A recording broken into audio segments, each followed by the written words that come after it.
வணக்கம் தோழர்களே.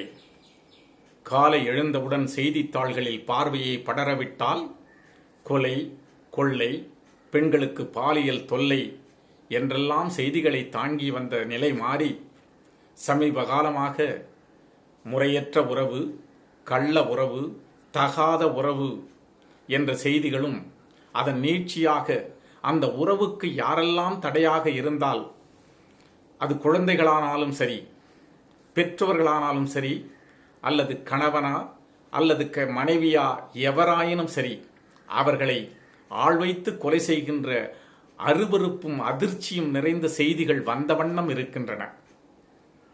காரணம் என்ன? மனிதனிடம் பற்றி படர்ந்திருப்பது இரண்டு பற்றுகள். ஒன்று உடைமை பற்று, இன்னொன்று உடல் பற்று. உடைமை பற்று, இந்த மண்ணில் உள்ள பொருட்கள் அத்தனையும் வாங்கி குவித்து விட வேண்டும், அதன் மூலமாக கிடைக்கின்ற இன்பங்கள் அத்தனையும் அனுபவித்து முடித்துவிட வேண்டும் என்ற அளவற்ற கட்டுக்கடங்காத ஆசைகளால் கிளர்ந்தெழும் மோகவெறி. இன்னொன்று உடல் பற்று, உடல் சார்ந்த திணவு. அது தன்னுள்ளே கிளர்ந்து எழ வைக்கின்ற கட்டுக்கடங்காத காம வெறி. இந்த இரண்டும் தான். அளவற்ற ஆசைகளினால் இந்த இரண்டு குற்றங்கள் நிகழ்ந்தாலும் கூட உடைமை பற்றை விட உடல் பற்று என்பது மிகவும் மோசமானது, ஆபத்தானது. காரணம், பல சாம்ராஜ்யங்களை இந்த மண்ணிலே ஒன்றுமில்லாமல் புதைத்து மண்மேடாக மாற்றியது இந்த காமம் என்ற மோகவெறி. வள்ளுவன் சொல்லுகிறான், எது ஆண்மை எது பேராண்மை என்று சொல்லுகிறான். பிறன்மனை நோக்கா பேராண்மை சான்றோர்க்கு அரண் ஒன்றோ ஆன்ற ஒழுக்கு என்று சொல்லுகிறான். அடுத்தவன் மனைவியை ஏறெடுத்து பார்க்காமல் இன்னொரு பெண்ணை நம்முடைய இருதயத்திலே ஒரு நிமிடம் கூட கொண்டு வந்து நிறுத்தாமல் கட்டிய மனைவிக்காக கசிந்து உருகி காதலாகி கடைசி சாவு நிலை வருகின்ற வரை அவள் மீது அன்பு செலுத்துவதுதான் பேராண்மை என்று சொல்லுகிறான். அந்த குறளுக்கு உரை எழுதிய பரிமேலழகர் சொல்லுகிறார், புறப்பகையை வெல்வது ஆண்மை என்றாலும் கூட எவராலும் எளிதில் வெல்ல முடியாத காமம் என்ற அகப்பகையை வெல்பவன் எவனோ அவனே பேராண்மை மிக்கவன் என்று சொல்லுகிறார். ராமாயணத்தில் தன்னுடைய முதல் போரில் ராமனிடம் தோற்று ராவணன் நிற்கின்றான்.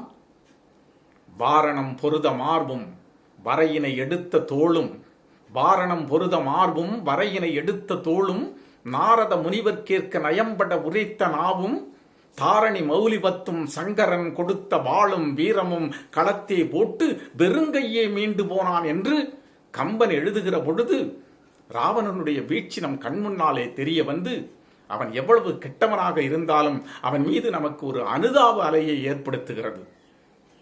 எப்பேற்பட்டவன் ராவணன்! முக்கோடி வாழ்நாளும் முயன்றுடைத்த பெருந்தவமும், எக்கோடி எவராலும் விலகியலா எனக் கொடுத்த வரமும், ஏனை திக்கோடும் செருக்கடந்த புஜவலியும் கொண்ட தச முகன் ராவணன். அப்படிப்பட்ட ராவணன் மாற்றான் ஒருவன் மனைவி மீது மையல் கொண்ட காரணத்தினால் தன்னுடைய பெருமைகள் அத்தனையும் இழந்து நிராயுதபாணியாக ராமன் முன்பு நிற்கிறான். அவனிடம் ராமன் சொல்லுகிறான், ராவணா நில், நான் நினைத்தால் இப்பொழுதே உன்னுடைய உயிரை எடுத்துவிட முடியும். ஆனாலும் உனக்கு ஒரு வாய்ப்பு தருகிறேன். நேராக உன் அரண்மனைக்கு செல். மாற்றான் மனைவி மீது மையல் கொண்ட செயல் சரிதானா? அது ஒரு சீரிய செயலா என்று சிந்தித்துப் பார். அது தவறு என்று நீ புரிந்து கொண்டால் நாளை வந்து என்னிடம் மன்னிப்பு கேள். இன்று போய் நாளை வா என்று சொல்லி அனுப்புகிறான். வீரம் முழுவதையும் இழந்து, மானம் முழுவதையும் துறந்து, தலைகவிழ்ந்தபடியே ராவணன் செல்லுகிறான். அவனை கம்பன் எழுதுகிறான். தமிழ் விளையாடுகிறது. அவன் சிந்தித்துக் கொண்டே செல்லுகிறானா? வான் நகும். ஆம், இதுவரையில் அவன் தோல்வியே கண்டது கிடையாது. 8 திக்கும் போரிட்டு வெற்றிகளை மட்டுமே பரிசாக பெற்றவன். வானவர்களாக இருந்தாலும், கந்தர்வர்களாக இருந்தாலும், அரக்கர்களாயினும் அல்லது எவராயினும் அவனிடம் போரிட்டு வென்றதாக வரலாறு கிடையாது. அப்படிப்பட்ட வானவர்களுக்கு என்னுடைய தோல்வி தெரிய வருமானால் அதை எதிர்பார்த்து காத்து கொண்டிருந்த அவர்கள் நகைத்து சிரிப்பார்களே.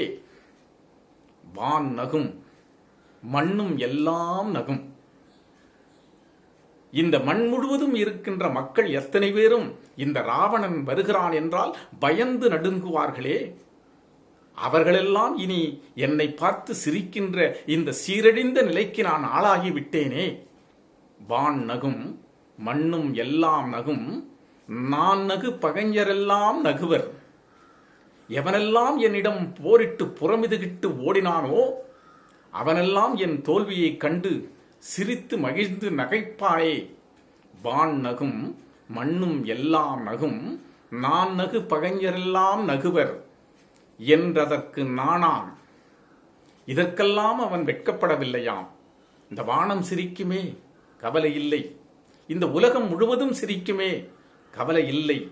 என்னுடைய பகைவர்களெல்லாம் என்னை எள்ளி நகையாடுவார்களே, கவலை இல்லை.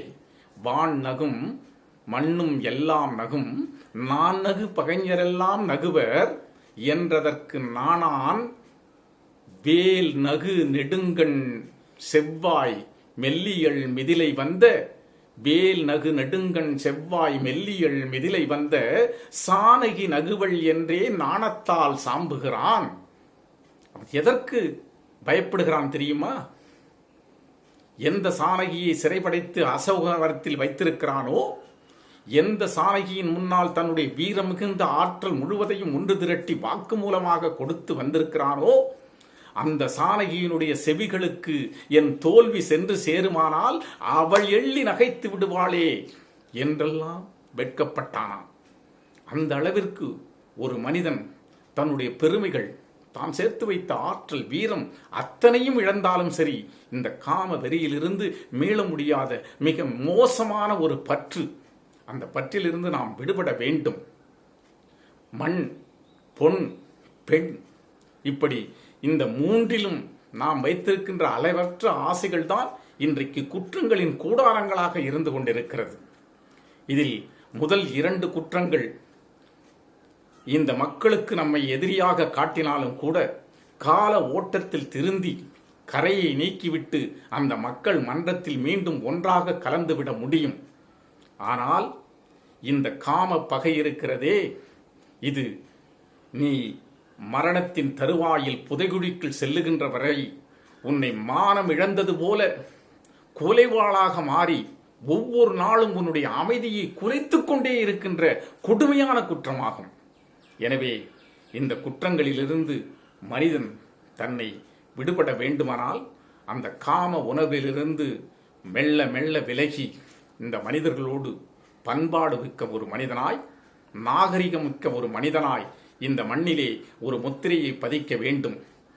இந்த நாகரிக உலகில் சிதைந்து வரும் பண்பாட்டுக்கு மத்தியில் தன்னை நிலைநிறுத்திக் கொள்ள வேண்டுமென்றால் இது போன்ற குற்றங்களிலிருந்து மனிதன் இந்த புலன்களை அடக்கி நல்ல மனிதனாக, இந்த மண்ணுக்கு பயனுள்ள மனிதனாக, இந்த மண்ணுக்கு பெருமை சேர்க்கும் மனிதனாக வாழ வேண்டும்.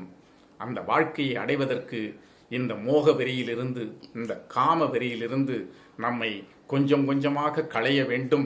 மீண்டும் இந்த மண்ணை ஆன்மீக பூமியாகவும் உலகத்தில் பெருமைமிகு மண்ணாகவும் மாற்ற வேண்டும். விவேகானந்தருடைய கனவு நனவாக வேண்டும்.